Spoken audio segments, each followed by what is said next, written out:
All right, so check it out, folks. People always ask me, is life insurance for me? Or the real question is, should everybody own life insurance? I don't know the answer to that because it really comes down to health. It comes down to all these other different risks. But here's what we're going to talk about today, the three drawbacks of life insurance.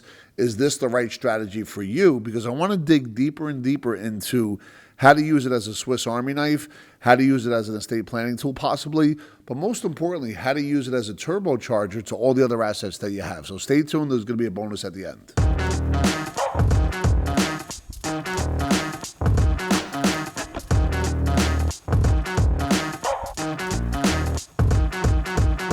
So it's always about empowering questions. And I always like to say our brain is like Google. If we ask questions like, hey, why do I keep messing up? It'll go over your whole life and showing you why you're messing up. And the same thing if you want to be able to advance and really crush fear by embracing and owning the right questions. What can I learn from this? How can I succeed? And those questions actually give me, whenever I say it, a leg up on what to do next. So here are some questions that I think you should ask when it comes to life insurance. Number one, is life insurance affordable for me or for you? The question becomes, what does a cash flow analysis look like in order to be able to figure that out, right? What kind of money's coming in? What kind of money's going out? If the bucket was a bucket that had water coming in, which was money, is there holes in the bucket? What do the holes look like and how can we fix that?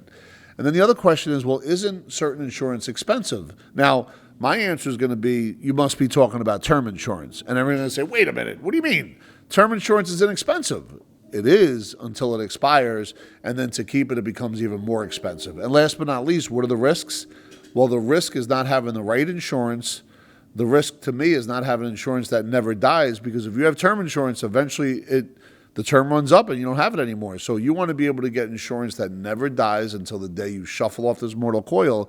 And if you can understand these three questions, which we can make very clear for you, you'll be able to put yourself in a position to make the right decision moving forward. Number one, higher initial cost. The initial cost of some life insurance policies, especially whole life, feels pricey compared to other financial avenues. Think term insurance.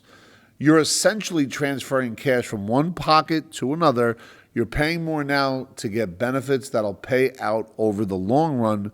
But also remember, even when you're paying for it now, you could use that money during your wealth accumulation phase. What is that?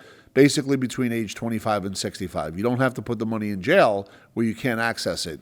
Yes, you may feel a little pain up front with the cost, but keep in mind, if you understand leverage, liquidity control, and how to overfund, you'll be amazed how that cost gets minimized and the turbocharging has begun. Number two, complex products. Let's talk about that. Life insurance policies are complex long-term commitments. Yes, they can include terms and clauses that make you feel like you've been trapped in an expensive money hole. Misunderstood.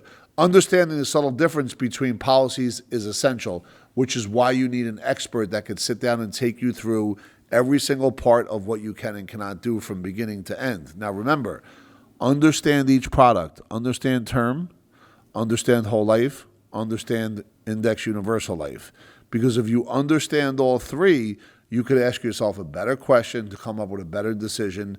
Flexibility and guarantees are the key as you move forward in this space. Number three, long-term commitment. Life insurance policies require time and patience. Of course, there are ways to juice up your policy in the short term, which is what we specialize in.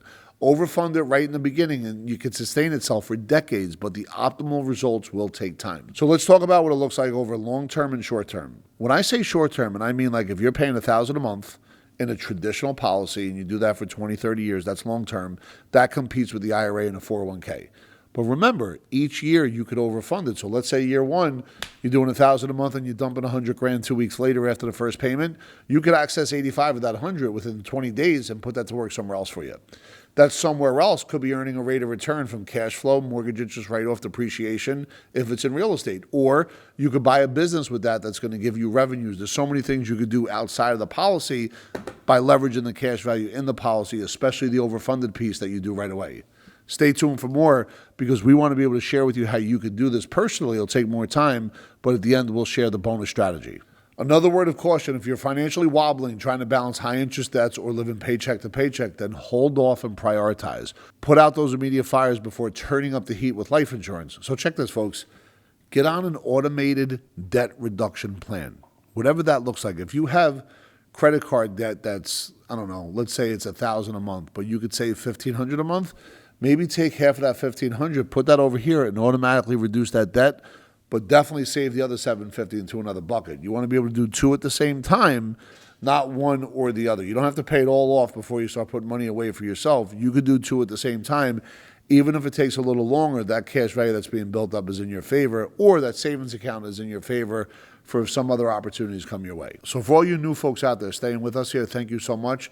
Don't forget to continue to follow, subscribe, and share. Here it is. If you have cash and if you have debt, let us show you here at Epic, no obligation, on how to do both at the same time. Let us take you through the Epic Financial Freedom Map, and none of this costs you any money. Once again, there's no obligation. Go ahead, click the link below. Book an appointment with one of the team members. They know their job is to educate, but also answer any questions and give you a map on how to set you financially free. Thanks for checking us out.